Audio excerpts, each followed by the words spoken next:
আজকে এই দিনে বৈঠকের সংক্ষিপ্ত আলোচ্য বিষয় নিজের সংশোধন কিভাবে করব। আমরা নিজেকে সংশোধন জরুরি। চারিদিকে এমনই একটা বিষবাষ্পে বিষায়িত পরিবেশ, যেখানে আমাদের এই সোনামণি কচিকাচারা একদম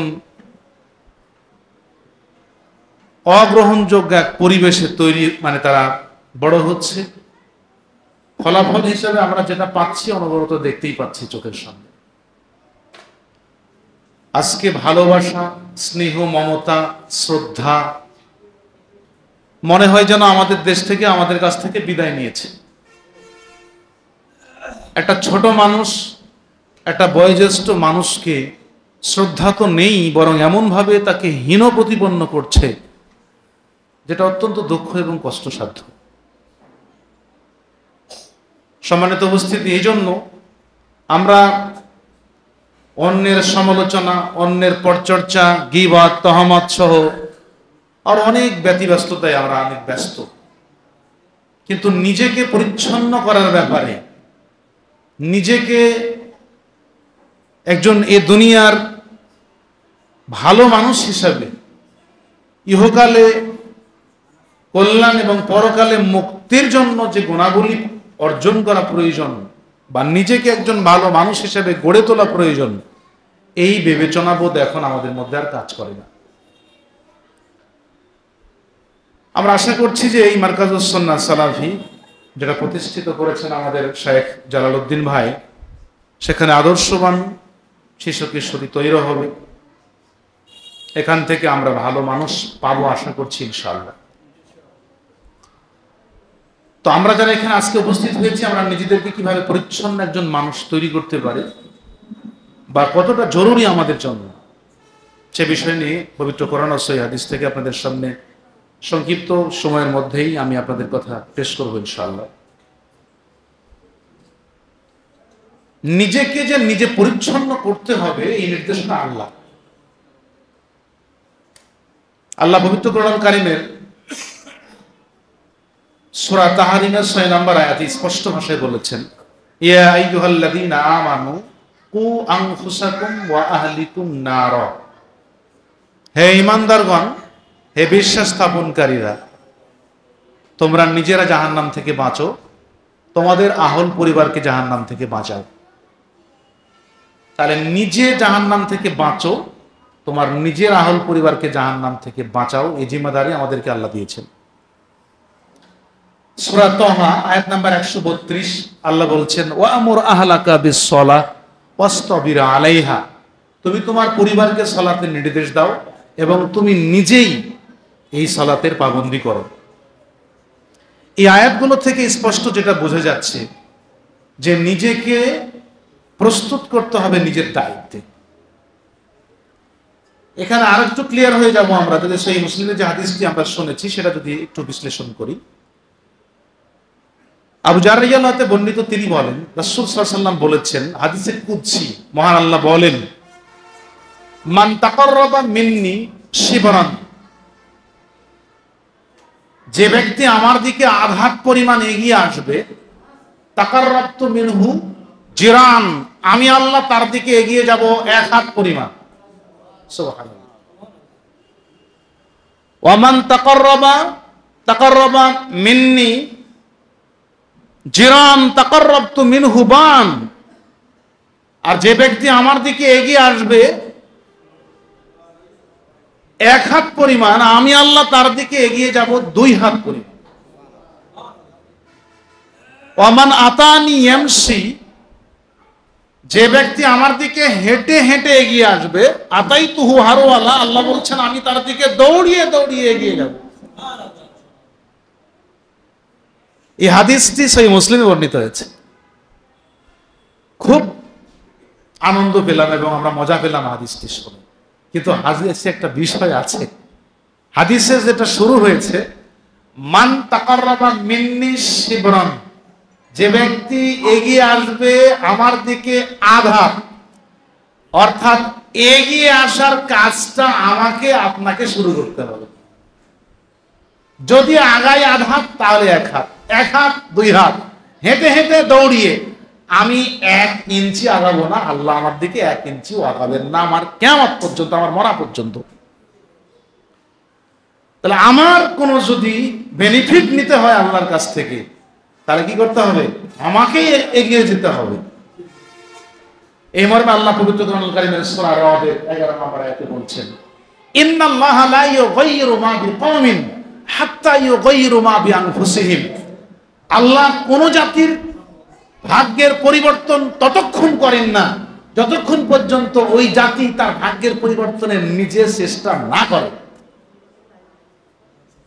যদি আমি চেষ্টা না করি আমার পরিবর্তনের, তাহলে আল্লাহ আমার পরিবর্তন করবেন না। কেন? সূরা নাবা 39 নম্বর আয়াতে আল্লাহ স্পষ্ট করেছেন, ফামান শাআ আত্তাখাযা ইলা রাব্বিহি মাআবা। যার যেরকম ইচ্ছে জায়গা প্রস্তুত করে নিক তার প্রতিপালকের নিকট। জান্নাত জাহান্নাম দুটোই আল্লাহ বানিয়েছেন। জান্নাতের বর্ণনা কোরআনে আসছে না? আল্লাহর নবী আমাদেরকে বর্ণনা দিয়েছেন কিনা? জান্নাতের বর্ণনা দিয়েছেন, জাহান্নামের বর্ণনা দিয়েছেন।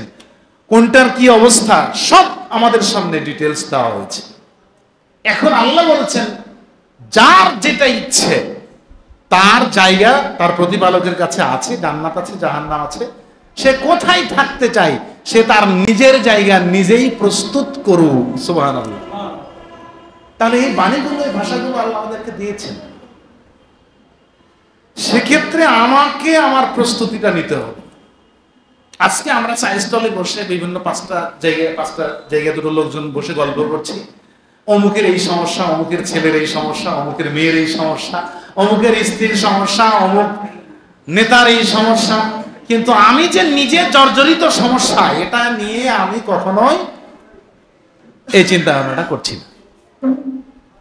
আচ্ছা বলেন, আমাকে আমার পার্শ্বের বাড়ির আমার কোনো ভাইয়ের, তার ছেলে, তার মেয়ে, তার স্ত্রীর জবাবদিহিতা কিয়ামতের মাঠে আল্লাহর কাছে করতে হবে না? আমার ছেলের, আমার পরিবারের, আমার স্ত্রীর, আমার জবাবদিহিতা আল্লাহর কাছে করতে হবে। অথচ আমরা এতটাই নির্বোধ হয়ে গেছি আজকে যে জেনে বুঝে নিজের ক্ষতি আমরা নিজেরাই টেনে নিয়ে আসছি।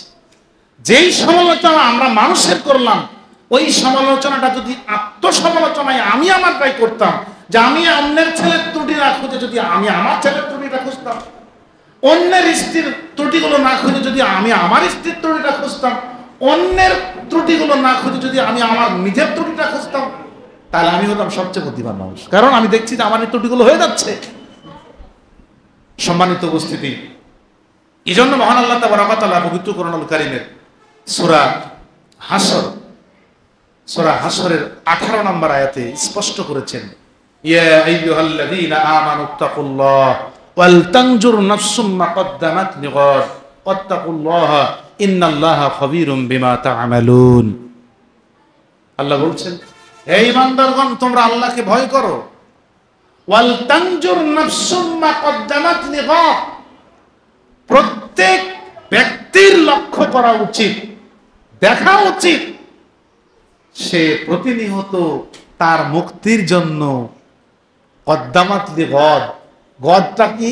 পরকালীন জবাবদিহিতা। মুক্তির জন্য সে প্রতিনিয়ত কি জমা করছে, এটা প্রতিটি মানুষের সব সময় মিলিয়ে দেখা দরকার। আমরা দেখি। আমি আপনাকে একটা উদাহরণ দিয়ে এখানে বোঝানোর চেষ্টা করি, একটু কথা বলবেন আপনারা আমার সাথে। আপনাদের চোখের সামনে অনেক লোক মারা গেছে, এরকম আছে না, ঘটছে না? যে লোকটা মারা যাচ্ছে হতে পারে সে অনেক উত্তরসূরি রেখে যাচ্ছেন, মুফতি সাহেব, শায়েখ সাহেব, মাওলানা সাহেব, ইঞ্জিনিয়ার সাহেব, ডাক্তার সাহেব, অনেক সাহেব, সন্তান, ছেলে, মেয়ে, ভাই, বোন তাকে ঘিরে নিয়ে বসে আছে। অথচ তার কি শুরু হয়েছে? সাকরাতুল মাউত শুরু হয়েছে। আপনাদের কাছে আমার ছোট্ট প্রশ্ন, বলেন যে তার যোগ্য ছেলে, যোগ্য মেয়ে, যোগ্য ভাই, যোগ্য আত্মীয় স্বজন সব দাঁড়িয়ে আছে, ওরা ওই লোকটি উপরে সাকরাতুল মাউত শুরু হয়েছে, বলেন তার এই পৃথিবীর এই সকল ভাই, ছেলে, মেয়ে, আত্মীয় স্বজন ওই সাকরাতুল মাউতের কষ্ট থেকে কতটুকু লাঘব করতে পারে? কতটুকু উপকার ওই সময় আসতে পারে তার জন্য বলেন তো আপনারা? পারবে? কোনো উপকার করতে পারবে? পারবে না। এখানে এই সাকারাতুল মাউত থেকে যদি কিছুটা লাঘব হয়, যদি এটা এখানে থেকে যদি আমরা বাঁচতে পারি, বাঁচার মতো সুযোগ হয়, তাহলে সেটা কি? আমার আমল দিয়ে, আমার প্রচেষ্টা দিয়ে আমাকে বাঁচতে হবে। এবার লোকটি মারা গেল, মারা যাওয়ার পরে কি হলো? তাকে কবরস্থ করা হলো, দাফন করে দেওয়া হয়েছে। দাফনের পরে ফেরেশতা আসবে, প্রশ্ন করবে না? একদম চিহ্নিত প্রশ্ন, জন্মের পর থেকে শুনছেন মরা পর্যন্ত। প্রশ্ন আউট হয়ে গেছে একেবারে শুরু থেকেই, উত্তরও দেওয়া হয়ে গেছে। যে প্রশ্ন আউট হয়ে যায় শুরু থেকেই, উত্তরও দেওয়া থাকে, মনে হয় খুব সহজে দেওয়া যাবে, তাই না? উত্তর অত সহজ নয়, অত সহজ নয়। যদি নিজেকে পরিচ্ছন্ন করে কবরে যেতে না পারি, তাহলে আমি যতই জানা হই, যতই আরবি বিশেষজ্ঞ হই না কেন, আমি কি প্রশ্নের উত্তর দিতে সক্ষম হব? পারবো না। এবং এখানে প্রশ্ন করা হচ্ছে মান রব্বুকা, তোমার প্রতিপালক কে? একটা সিম্পল আরবি শব্দ, মানে বাক্য, সিম্পল, কিন্তু এমন হয়ে যাবে অনেকের জন্য এত কঠিন হয়ে যাবে যেটা সে বুঝতেই পারবে না। উত্তর করবে হা হা লা আদরি, এ বিষয়ে আমার কিছু জানা নেই, কি বলবো আমি, কি বলবো আমি? এখানে প্রশ্ন উত্তর দেওয়া না দেওয়া, পৃথিবীর কোন মানুষ তাকে কোনো সহযোগিতা করতে পারবে? সে প্রশ্ন উত্তর দিতে হবে তাকে নিজের যোগ্যতায়, নিজের আমলের মাধ্যমে, নিজের যোগ্যতায়, নিজের আমলের মাধ্যমেই তাকে এখানে প্রশ্নের উত্তর দিতে হবে। যদি তিনি ভালো কিছু করে থাকেন তাহলে তিনি এখানে উত্তর দেবেন রব্বি আল্লাহ। আর যদি উনি ভালো করে যেতে না পারেন তাহলে উনি প্রশ্ন উত্তর দিতে পারবেন না। সম্মানিত উপস্থিতি, তাহলে উনি প্রশ্নোত্তর এখানে দিতে সক্ষম হবেন না যদি ভালো কিছু না করেন।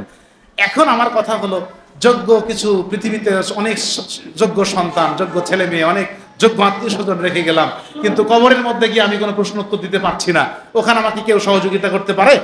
পারে না। তাহলে ওইখানে আমাকে আমার নিজের যোগ্যতায় জবাবদিহি করতে হবে, ঠিক না? ঠিক বলেন। এবারে আলমে বারজাখির জীবন শুরু হলো।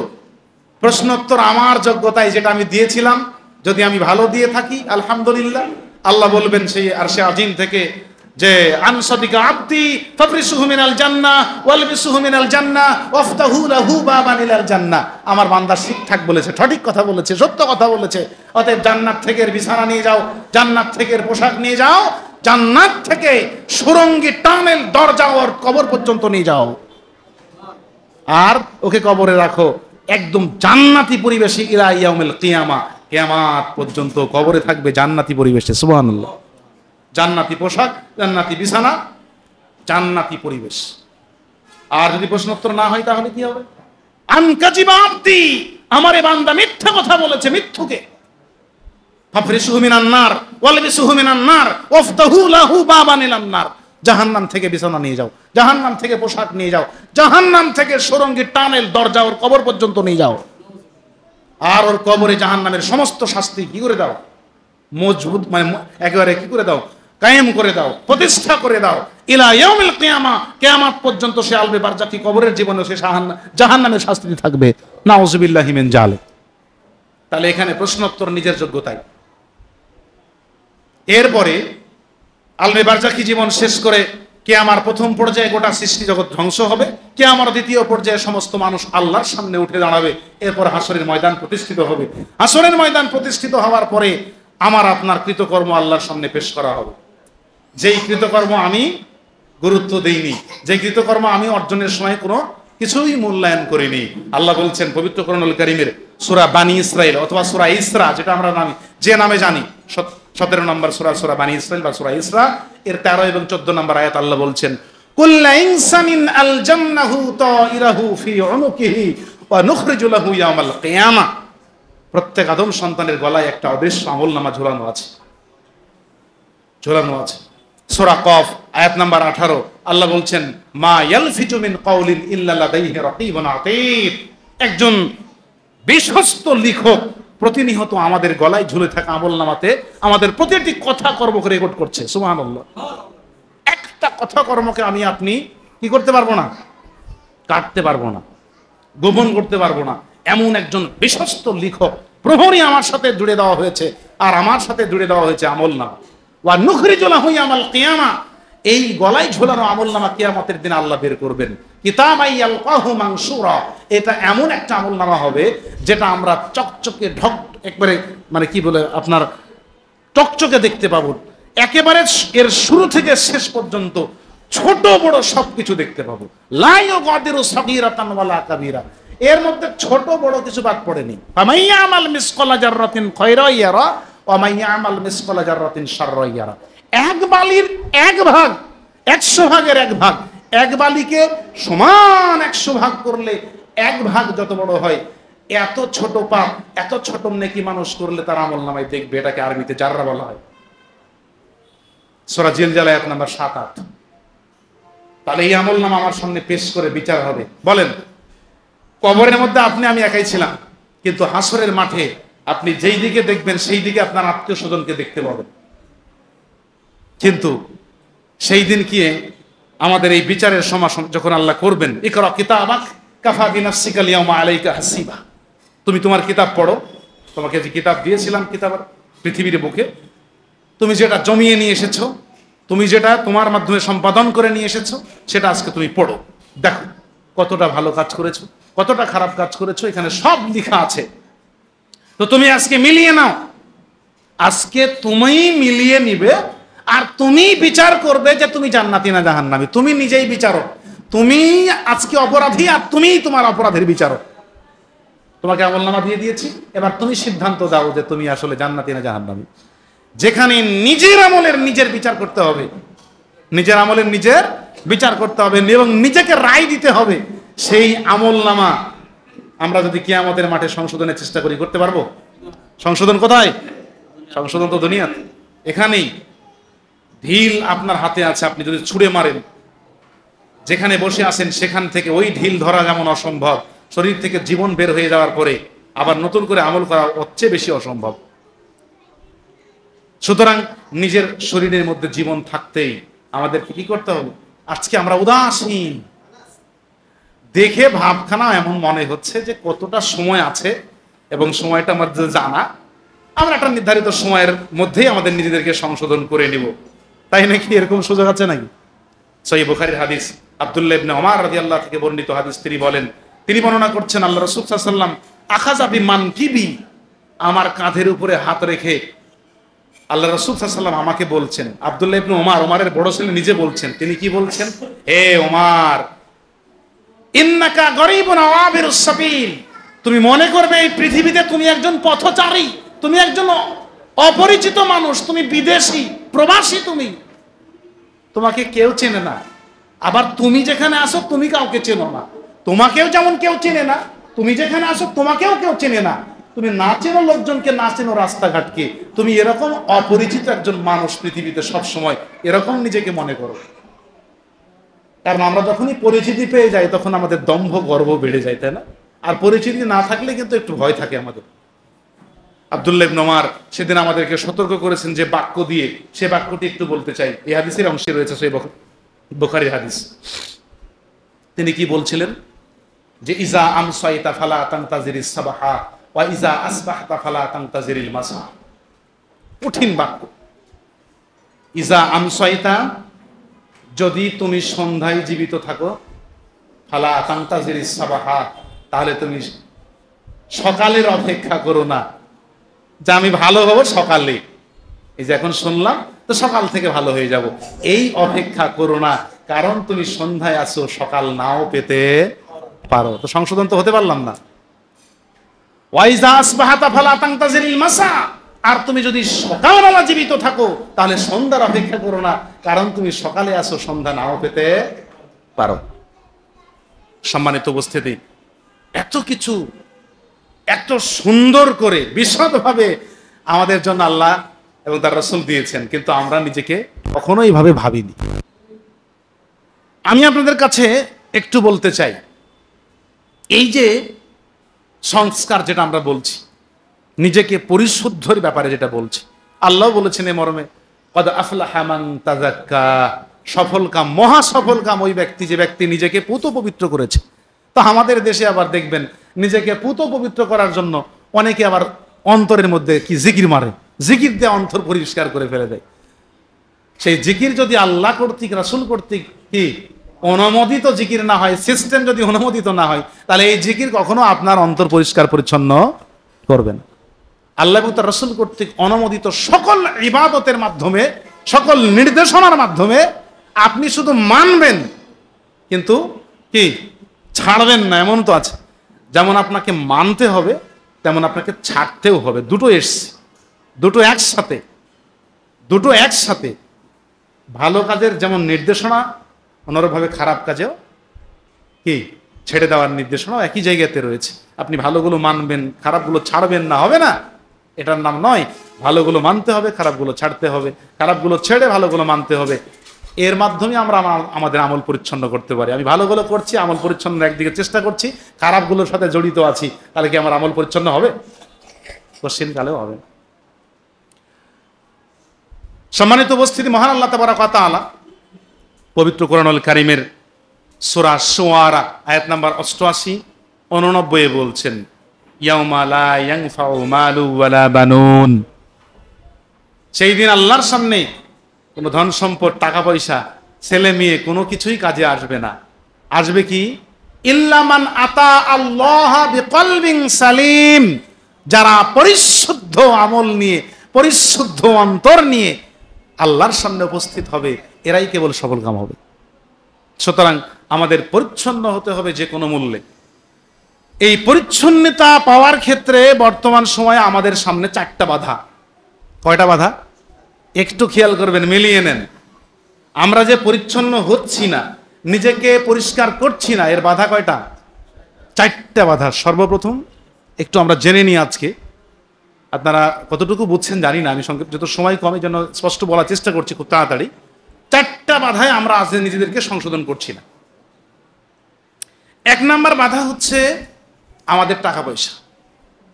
দেখবেন যে যার যত বেশি টাকা পয়সা আছে, এটা ব্যতিক্রম থাকতে পারে, তবে খুব কম, সে তত বেশি অপরাধের দিকে এগিয়ে যাচ্ছে। তার কাছে সালাত, তার কাছে সিয়াম, তার কাছে আল্লাহর বিধান, আল্লাহর নির্দেশনা একদম পদদলিত হচ্ছে, মূল্যায়নই করেনি সে। এগুলি যে আল্লাহর নিয়ামত, এগুলিকে সে কখনো বিবেচনাই করেনি, মনে করছে আমার কামাই। এই সম্পদ 1 নম্বর বাধা। 2 নম্বর বাধা হচ্ছে তার ছেলে মেয়ে, আত্মীয় স্বজন। অনেক আছে, তাই না? ভাই ভগর, আত্মীয় স্বজন, ছেলে মেয়ে অনেক। দেখেন যে নিজেকে যে সংশোধন করবে, একটা জায়গায় কোনো জায়গায় ছোট হবে, নিজেকে একটু সংশোধন করবে, সেটার মানসিকতা নেই। কেন? হ্যাঁ, আমার 5টা ছেলে, আমার 5টা ভাই, আমার চাচাতো ভাই 5টা, আরে আমি যদি একটু ডাক দিই তাহলে কমপক্ষে 20টা লাঠি বের হয়ে আসবে, তো তোমার কথা শুনবো কেন আমি? এর দম্ভ, এর সংস্কার কোশ্চিনকালও সম্ভব হবে না। এরপরে 3 নাম্বার, তার বন্ধু বান্ধবীর সার্কেল। পড়ালেখা করছে, অনেক তার পরিচিতি, দেখা গেল যে একটা বিপাকে সে হঠাৎ করে কোনো কারণে পড়ে গেছে, তো প্রশাসনের অনেক বড় বড় জায়গায় তার বন্ধুরা আছে, দিয়ে বললো ভাই এরকম করে। নিজেকে সংশোধন করেনি, বরং সে জিদের বসে একটা অন্যায় সে তো করছে, সেই অন্যায়টাকে সুপ্রতিষ্ঠিত করার জন্য জিদের বসে আবার তার বন্ধু বান্ধবীকে কাজে লাগাচ্ছে। বন্ধু বান্ধবীর সার্কেল অনেক দূরে কাজ করে, অনেক জায়গাতে তারা এরকম আছে। এটা গেল 3 নাম্বার। 4 নাম্বার, যেটা খুব দুঃখজনক এবং কষ্টসাধ্য, সবচেয়ে বড় সার্কেল, যেটা আমাদের সবচেয়ে বড় শক্তিশালী একটা কি মাধ্যম, সেটা হচ্ছে আমাদের ঊর্ধ্বতন নেতা নেত্রী। কোন নেতার আন্ডারে আছে, আরে আমি থাকতে তোমার অসুবিধা কি? আর আমার উপরে আমার নেতা আছে, আমি যদি কোনো বিপদে পড়ি, তোর কাছে আমাকে ক্ষমা চাইতে হবে কেন? ওর কাছে আমাকে ছোট হইতে হবে কেন? যতই অন্যায় করি না কেন, আমার নেতা পরিচিত, আমার নেতা বড় মানুষ, বাস হ্যালো বললো, শেষ হয়ে গেল। এই 4টা বাধার কারণে একজন মানুষ নিজেকে সংস্কার করতে পারছে না। আমি আপনাকে একটু বোঝাতে চাইবো যে এই 4টা বাধা কতক্ষণ টিকতে পারে আল্লাহর সামনে। 1 নম্বর বাধা হচ্ছে আপনার ধন সম্পদ। আমি যে আয়াতগুলো বলে দিচ্ছি একটু কোট করে রাখলে ভালো হয়। বাড়ি থেকে খুলবেন সূরা মায়েদা আয়াত নাম্বার 36। আল্লাহ বলছেন, লাউ আন্না লাহুম মা ফিল আরদি জামিআ ওয়া মিসলাহু মাহু লিয়াফতাদু বিহি মিন আযাবি ইয়াউমিল কিয়ামা মা তুকুব্বিলা মিনহুম। যে লাউ আন্না লাহুম মা ফিল আরদি জামিআ, যদি কোনো ব্যক্তির কাছে দুনিয়ার সমস্ত সম্পদ থাকে। আপনাদের এই বানেশ্বর এলাকা অনেক ধনী এলাকা, কিন্তু এমন কি কেউ আছে যে এই এলাকাতে একজন ব্যক্তি 100 কোটি টাকার মালিক, তার 500 বিঘা জমি আছে, এরপরে ধরেন বাংলাদেশের প্রতিটা শহরেই একটা করে বাড়ি আছে, এরকম ধনী মানুষ আছে নাকি? আছে? নাই। এরকম খুঁজতে খুঁজতে দেখা গেল একটা পর্যায়ে আসবে যে এরকম থাকতে পারে। কিন্তু আল্লাহ বলছেন এই আয়াতে কোনো পর্যায় নাই, ভালো করে খেয়াল করবেন। একটা পর্যায়ে হয়তো থাকবে যে 200 কোটি সম্পদ, মানে দেখা গেল যে 5 কোটি টাকা আছে, তার 50 বিঘা জমি আছে, 5টা বাড়ি আছে, এরকম হতে পারে। কিন্তু এমন নয় যে গোটা পৃথিবী তার দখলে, এরকম কি সুযোগ আছে? আল্লাহ এই আয়াতের মধ্যে বলছেন লাউ আন্না লাহুম মা ফিল আরদি জামিআ, যদি পৃথিবীর সমস্ত সম্পদ তার হয়ে যায়, তার মানে এককভাবে সে গোটা পৃথিবীর সমস্ত সম্পদের মালিক। এটা বলে আল্লাহ থামেন নাই, আল্লাহ বলছেন ওয়া মিসলাহু মাহু, এমনকি যদি আরেক পৃথিবীর সম্পদ তার সাথে জোড়া হয়ে যায়, তার মানে 2 পৃথিবীর সম্পদের সে একাই মালিক। লিয়াফতাদু বিহি মিন আযাবি ইয়াউমিল কিয়ামা, কিয়ামতের দিনে যখন তার বিচার শুরু হবে, আরো 2 পৃথিবীর সম্পদের মালিক এইটা আল্লাহকে দিয়ে আল্লাহকে বলবে যে আল্লাহ এই সম্পদ সব তোমাকে দিয়ে দিলাম, তুমি এই সম্পদগুলো নিয়ে মিন ইয়াউমিল আযাবিল ইয়াউমিল কিয়ামা, এই কিয়ামতের আযাব থেকে আমাকে একটু অব্যাহতি দাও। মা তুকুব্বিলা মিনহুম, আল্লাহ স্পষ্ট ভাষায় বলে দিয়েছেন তাদের নিকট থেকে এই 2 পৃথিবীর সম্পদও গৃহীত হবে না। এবার বলেন সম্পদ আমাকে কিভাবে বাঁচাতে পারে? এ বিষয়ে বলতে গেলে অনেক সময় লাগবে, আমি একটা উদাহরণ দিয়ে শেষ করলাম। সম্পদ কাজে আসবে কাজে মনে হচ্ছে। 2 নাম্বার বলেছিলাম সন্তান সন্ততি, যেটা নিয়ে অনেক গর্ব করি আমরা। এটা আমি শুরু করেছি যে মৃত্যুর সময় ওরা কোনো উপকারে আসতে পারেনি, কবরের মধ্যে ওরা কোনো উপকার করতে পারবে না, আপনার হাসরের মাঠে আপনাকে দেখে পালাবে। প্রমাণ সূরা আবাসা আয়াত নাম্বার 34, 35, 36, 3টা আয়াত পরপর। ইয়াউমা ইয়াফিরুল মারউ মিন আখিহি ওয়া উম্মিহি ওয়া আবিহি ওয়া সাহিবাতিহি ওয়া বানিহি, আল্লাহ বলছেন সেদিন পালাবে তার কাছ থেকে তার ভাই। পালিয়ে যাবে কে? তার ভাই তার কাছ থেকে পালিয়ে যাবে। পৃথিবীতে তার সবচেয়ে বেশি ভালোবাসার মানুষ, সবচেয়ে বেশি শেল্টার দিত, সেই মা তার কাছ থেকে পালিয়ে যাবে, তার মা। 3 নাম্বার ওয়াবিহি, তার বাপ তার কাছ থেকে পালিয়ে যাবে। ওয়া সাহিবাতিহি, তার স্বামী স্ত্রীর কাছ থেকে পালিয়ে যাবে, স্ত্রী স্বামীর কাছ থেকে পালিয়ে যাবে। সাহিবাতিহি মানে পরস্পরের সঙ্গীরা, পুরুষ যদি হয় স্বামী স্ত্রী পালিয়ে যাবে, স্ত্রী স্বামী পালিয়ে যাবে। ওয়া বানিহি, তার সন্তান সন্ততি তার কাছ থেকে পালিয়ে যাবে। আমি আপনাকে এখন একটু বলতে চাই, তার ভাই পালাবে, মা পালাবে, বাবা পালাবে, এরপরে স্ত্রী স্বামীর কাছ থেকে, স্বামী স্ত্রীর কাছ থেকে, ছেলে মেয়ে। এবার বলেন আত্মীয় স্বজনের কে আছে আর? সূরা আবাসা আয়াত নাম্বার 34, 35, 36। তাহলে এই সার্কেলও আমাদের কোনো কাজে আসবে না কোনো মুহূর্তে, কোনো সময়। 3 নাম্বার বলেছিলাম বন্ধু সার্কেল, যেটাতে অনেক উপকার হতে পারে। একবার আমি রাজশাহী মেডিকেলে, আমার এক আত্মীয় মারা যায় গাড়ি অ্যাক্সিডেন্টে, তো লাশ নিয়ে যাব, আমি ওসি সাহেবকে খুঁজে পাচ্ছি না, রাতে 11টা, 11:30টার দিকে, কোনোভাবেই কিছু হচ্ছিল না। তো যাই হোক, আমাদের কিছু বন্ধু সার্কেল আছে, তো সেই সার্কেলের মাধ্যমে যোগাযোগের পরে আমার এক এসপি ভাই ফোন করলেন রাজশাহী সার্কেল এসপিকে, যে আমার এক ক্লোজ ভাই থানাতে অপেক্ষা করছে, মানে মেডিকেল অপেক্ষা করছে, ও লাশ নিতে পারছে না, তোমার ওসিকে খুঁজে পাচ্ছে না, একটু দেখো। ওরা আবার বন্ধু, তো দেখলাম যে যখন উনি আবার ফোন দিয়েছেন ওখানে, বাস আর খুঁজতে হচ্ছে না। উনি আমাদেরকে খুঁজে নিয়ে নিলেন কিছুক্ষণের মধ্যে। কাজ শেষ হয়ে গেল মাত্র 8 ঘন্টার মধ্যেই। আমরা ওনাকে মাত্র 500 টাকা দিতে চেয়েছি, আপনি একটু মিষ্টি করবেন। না স্যার বলেছেন আমি এটা করতে পারছি না। মানে মনে হচ্ছে যেন আল্লাহর জমিনে হচ্ছে ভালো মানুষ আর নাই। আছে আলহামদুলিল্লাহ, অনেক ভালো মানুষ এখন পৃথিবীতে আছে।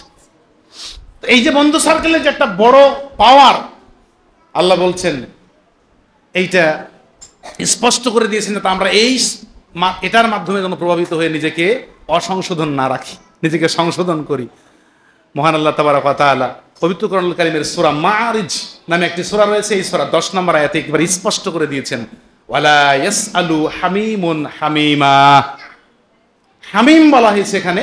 হামিমের তাফসীর যারা দেখেছেন আপনারা দেখতে পারেন এই আয়াতে তাফসীর।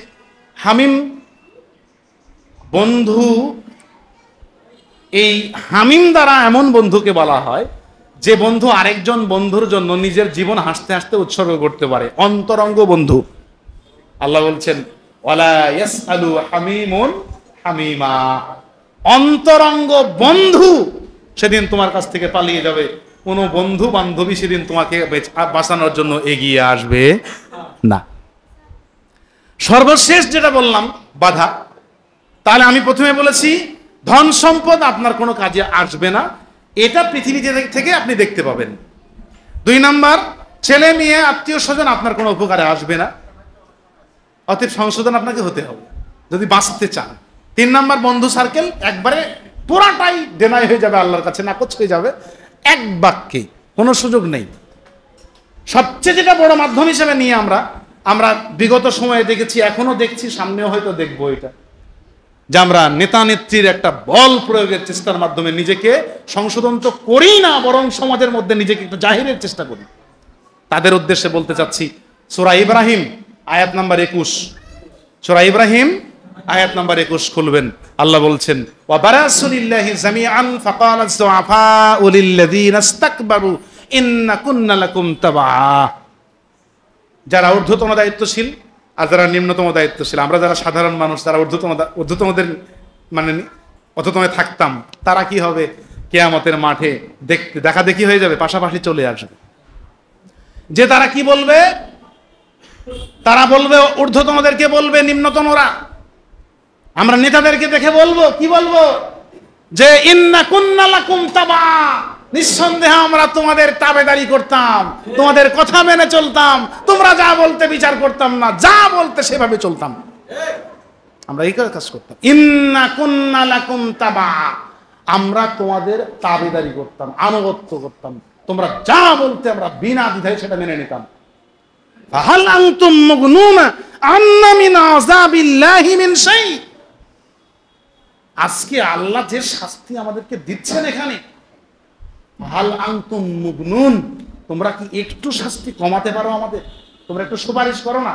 তোমরা তো অনেক বড় নেতা ছিলে, অনেক বড় মাপের লোক ছিলে পৃথিবীতে, তো তোমরা একটু সুপারিশ করো আল্লাহকে, বলো একটু যে আমাদের একটু কমায় যান দেয়। তারা কমাতে তো পারবেই না, কি জবাব দিবে সেটাও আল্লাহ আয়াতের মধ্যে কোট রেখেছেন। সূরা ইব্রাহিমের 21 নম্বর আয়াত, মনে থাকবে তো ইনশাআল্লাহ? এখানে আল্লাহ বলছেন তারা তখন জবাব দিবে কি? যে ক্বালু লাউ হাদানাল্লাহু লাহাদাইনাকুম, যদি আল্লাহ আমাদেরকে হেদায়েত করতেন তাহলে আমরা তোমাদেরকে হেদায়েতের রাস্তা দেখাতে পারতাম, আমরাই পথভ্রষ্ট ছিলাম, তোমাদেরকে কেমনে দেখা। এরপর তারা যে কথাটা বলবে, এটা মারাত্মক কথা, সাওয়াউন আলাইনা আযাযিনা, আজকে সমান সমান কি?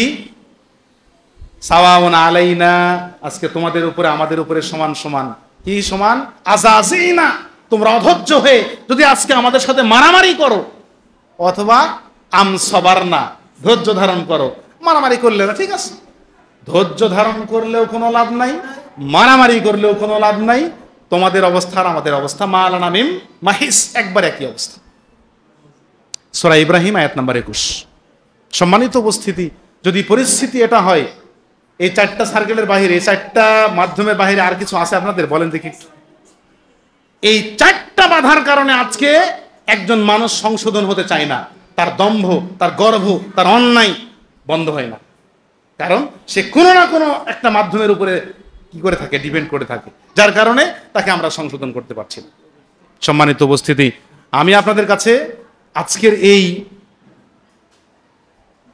বৈঠকে দার্সের মাধ্যমে আপনাদের কাছে এই মেসেজটা দিতে চাই, আমরা আমাদের ভালো বুঝি, সবাই ভালো বুঝি। আমি কখনোই জ্ঞানে থাকা অবস্থায় একটা পচা আপেল আর একটা ভালো আপেল আমার সামনে রাখা আছে, আমাকে বলা হলো যে তুমি যে কোনো একটা নিতে পারো, আমি কোনো সময় ভুল করেও, আমি জ্ঞানে থাকা অবস্থায়, পাগল হলে সেটা ভিন্ন কথা, কিন্তু জ্ঞানে থাকা অবস্থায় কখনোই আমি পচা আপেলটি তুলে নেব না। তাহলে একটু খাবো, 1 মিনিট খাবো, একটু মনের শান্তি, একটু মনের শান্তি, একটু মুখের শান্তি, একটু পেটের শান্তি, একটু স্বস্তি, এর জন্য যদি আমি ভালো জিনিসটাকে সিলেক্ট করি খুব তড়িৎ গতিতে, তাহলে আমি আমার জীবনকে কেন ভালো থেকে নিচ্ছি না? এজন্য প্রতিদিন আত্মসমালোচনা করে গড়ে তুলতে হবে। এশার সালাত আদায় করার পরে যখন ঘুম দিবেন, এই ঘুমিয়ে যাওয়ার সময়ে অনেকগুলি আমল কিন্তু এখানে আছে। আপনি এখানে আয়াতুল কুরসি পড়বেন, সূরা বাকারার শেষ দুটো আয়াত পড়বেন, সূরা মুলক পড়বেন, এরপরে এইগুলি পড়তে থাকবেন এবং আপনি যখন এগুলি শেষ করলেন তখন আপনি গোটা দিনের একটা সংক্ষিপ্ত অ্যানালাইজড, যেটাকে আমরা বলি আত্মসমালোচনা, একটু করে নিই। আজকে আমি ফজরের সালাতে ঘুম থেকে ওঠার পরে অথবা তাহাজ্জুদের সালাতে যখন উঠেছিলাম তখন থেকে শুরু করে আমি গোটা দিনের এই 18 ঘন্টা, গোটা দিনের এই 17 ঘন্টা, গোটা দিনের এই 16 ঘন্টা আমি যে ঘুরলাম, আমি যে কাজ করলাম, এই কাজের ভিতরে কতটুকু ছিল আমার ইহকালীন, কতটুকু ছিল আমার পরকালীন, কতটুকু সঞ্চয় আমি জমা করেছি, যেটা আল্লাহ আমাকে প্রত্যেকটা মুহূর্তে মিলিয়ে দেখতে বলেছেন। ওয়াল তানজুর নাফসুম মা কদ্দামাত লিগাদ, নিজের আত্মাকে মানে মিলিয়ে দেখতে হবে প্রত্যেকটাই মুহূর্তে, জানি কি সঞ্চয় অগ্রিম পাঠাচ্ছি আল্লাহর কাছে। তো এইটা আমি কতটুকু করলাম, প্রতি রাত আত্মসমালোচনা করতে হবে।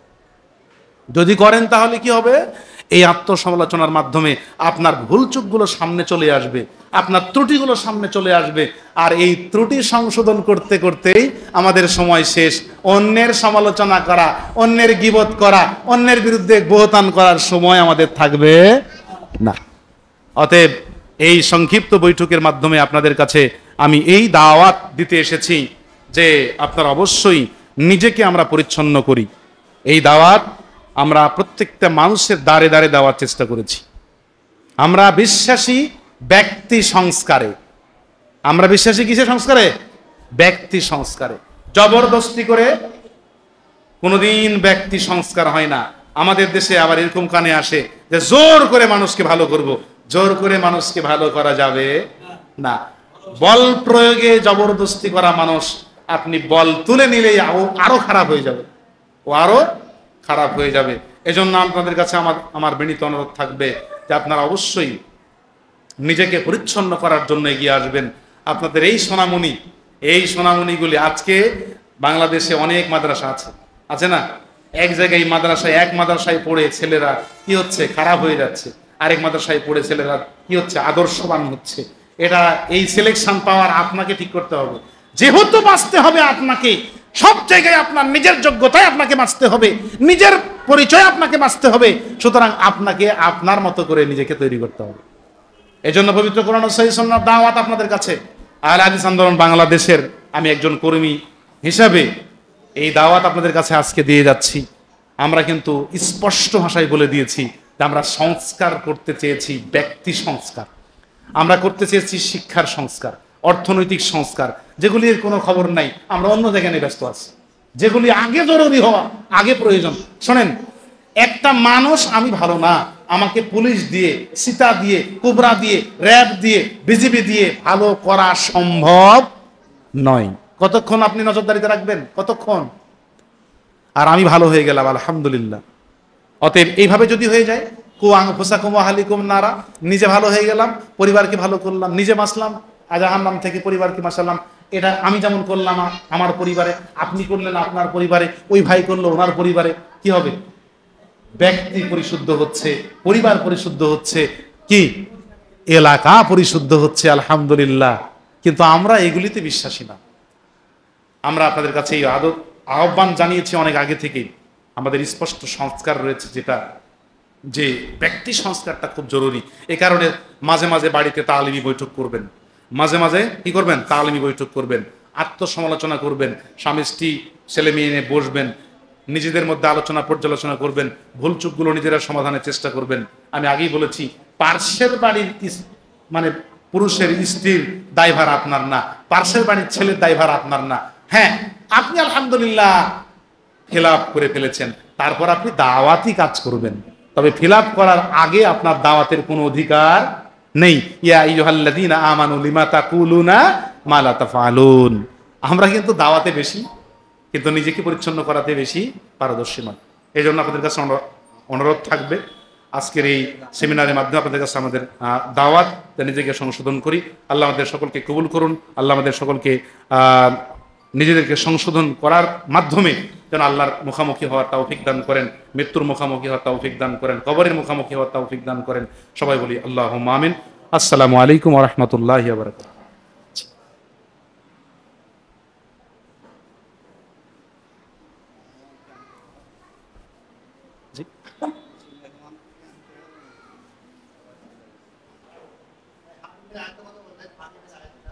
জি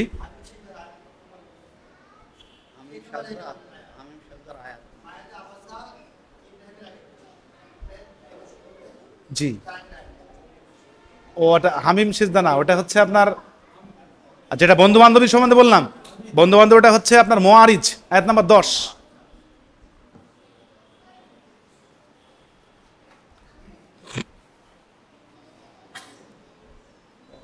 সেমিনার সিস্টেম হলে তো আপনার টাইম মতো দিতে হবে, নাহলে তো সমস্যা।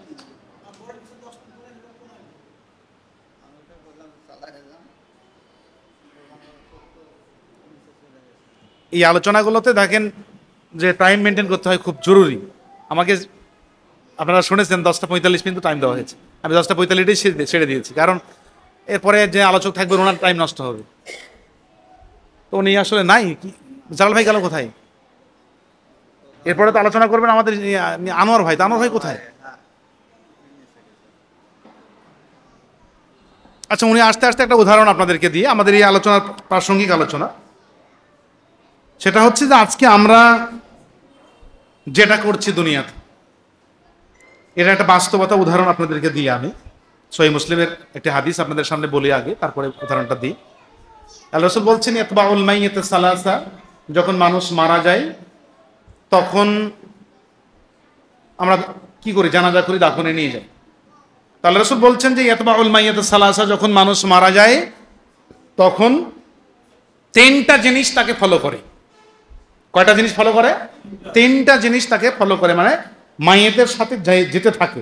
যদিও আমরা দেখি না, কারণ ঘর বাড়ি তো স্থায়ী থাকে, দেখি না, কিন্তু আল্লাহর ভাষায়, রাসূলের ভাষায় বোঝানোর চেষ্টা করছেন যে এগুলোই তার সাথে যেতে থাকে, বা ও মনে করে যে এগুলি আমার সাথে আসছে।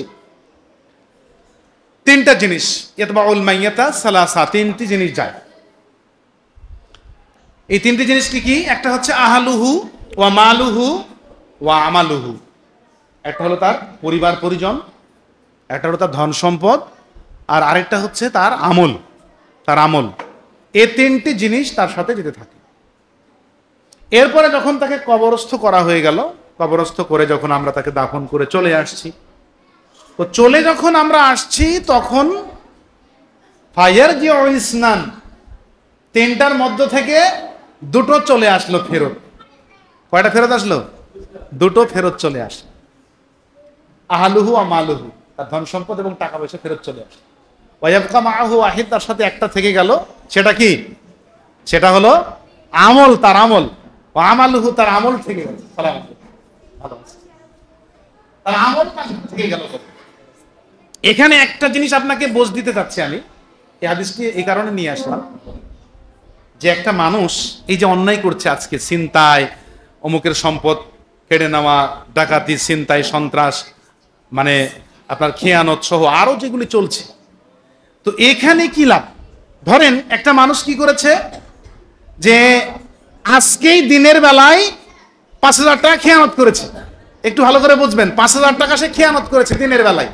তো খেয়ানত করার পরে ও বাসায় গেল, রাত 10টার দিকে মারা গেছে। রাত 10টার সময় মারা গেছে।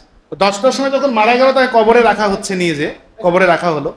সহিহ বুখারী মুসলিমের এই হাদিসে বোঝা যাচ্ছে যে তার সাথে এই টাকাও কিন্তু চলমান, যেহেতু সে ছিনতাই করা হলেও সে টাকার এখন তার মালিক হয়েছে, অন্যায় অবৈধ হলেও মালিক হয়েছে, এই টাকাও তার সাথে যাচ্ছে। কিন্তু যখন তাকে কবরস্থ করা হলো তখন এই রাতের ছিনতাই করা টাকা আবার ফেরত চলে আসছে। কিন্তু এখানে একটা জিনিস থেকে গেছে, সেটা আমরা খেয়াল করিনি। রাতের ছিনতাই করা টাকা ফেরত চলে আসছে ঠিক আছে, কিন্তু রাতের বেলায় ছিনতাই করা অবস্থায় যে পাপ সে করেছিল সেই পাপ কিন্তু এখন তার সাথে কবরে আছে। কথা আপনাদের কিছু বোঝাতে পেরেছি আমি? এই জন্য এই বিষয়গুলো একটু মাথায় রেখে আমাদের নিজেদেরকে প্রস্তুত করি। আল্লাহ আমাদের সকলকে তৌফিক দান করুন। আল্লাহুম্মা আমিন। আসলে আমি ছেড়েই দিয়েছিলাম, ভাইয়ের যত না আসার কারণে আবার শুরু করেছি নতুন করে। আল্লাহ আমাদের সকলকে নিজেদের জীবনকে পরিচ্ছন্ন করা, আত্মসমালোচনার মাধ্যমে নিজেকে পরিচ্ছন্ন করা। আল্লাহ সান্দল বাংলাদেশ এটাই কিন্তু আমরা বলেছি, ব্যক্তি সংস্কার আমরা বেশি বিশ্বাসী, আমরা বল প্রয়োগ সংস্কার উপর থেকে সংস্কার বেশি বিশ্বাসী নই।